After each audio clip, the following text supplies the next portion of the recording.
So hello and welcome to URM's Building Cyber Resilience webinar. What we're really going to drill down onto and focus on today are some practical steps for reducing the likelihood and impact of a cyber breach. We're not going into huge technical detail today. We'll be touching on some technical aspects, but we're very much staying at a higher level. My name's Lisa Dargan, and I'm delighted today to be joined by Wayne Armstrong, who's one of URM's senior governance, risk and compliance consultants. Hi, everyone. And I'm also joined by Mike Emery, who is a senior technical consultant. Hiya. Welcome both. Thank you for joining us today.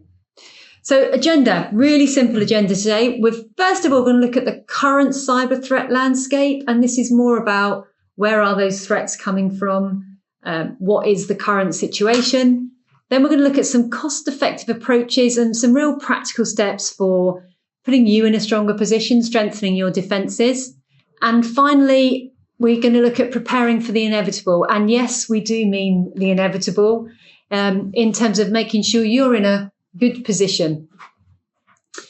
So let me just give you a little bit of information about URM for those who aren't familiar with us. This year, we celebrated our 20th birthday back in June. So we are 20 years old and we joined forces with Cooper Parry as well this year.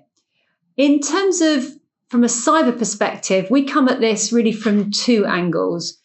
From Mike's perspective, on our cyber team, that's really more where we're looking at the technical checking. So here I'm more thinking about penetration testing, Cyber Essentials Plus, those kinds of areas that sit within that. Wayne comes from our GRC side, our governance, risk and compliance side, and that's really looking at people, process, the approach we've got, supplier management, risk management, those areas. So when we look at cyber, we very much come at it from a holistic perspective, taking both areas into account. As you'll learn today, we have a team of about 45, 50 consultants, but they are a very passionate group of people who really understand their subject and are very passionate about helping organisations improve and get that right.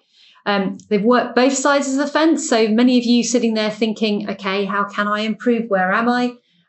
They've worked both as consultants and equally on an in-house basis. Let me just briefly introduce you to Wayne and Mike. Great photos, guys, by the way. Wayne's, as mentioned, on our GRC side. Wayne's been involved with information security since 2001? For a while, we normally say. For a while. For a while, and is a 27001 lead implementer, lead auditor. He's a PCI QSA, equally a risk specialist, and gets very heavily involved in training. So Wayne's got a real broad spectrum.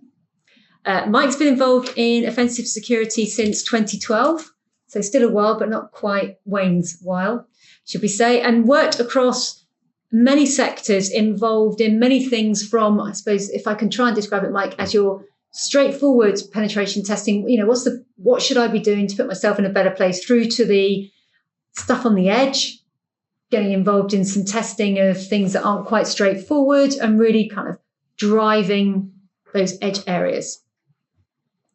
So let's kick off and start by looking at the current cyber threat landscape. What is that? Now, here we're not talking about going into a lot of technical detail again, but here we're looking about where are those risks and threats coming from?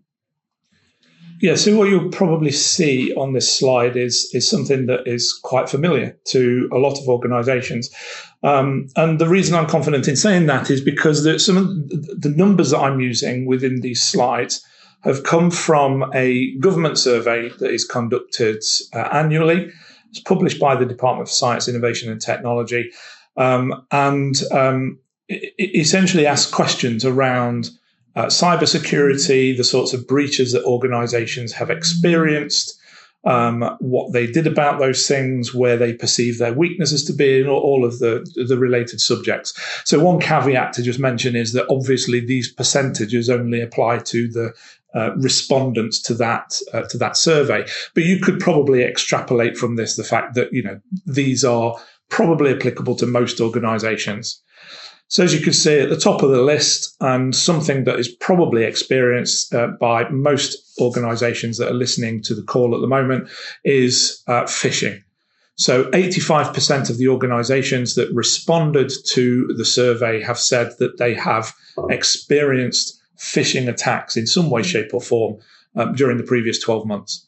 And the sorts of things that can lead to could be things like data being exposed, credentials being compromised, so usernames and passwords, etc., which could lead to compromising things like business emails. And so therefore you get access to things like password reset processes, which will give you more access information or more credentials to enable you to access different systems, etc. So there's lots of different things that could happen off the back of phishing. And is that in the main your standard phishing? I know there's like various types of phishing. Yeah, I mean, there's different ways of extracting information from people. Email phishing with the link in the email message is by far the most common, but you've got things such as the text message variation and that kind of thing. But the headline is phishing. It could be various types. Okay, makes sense.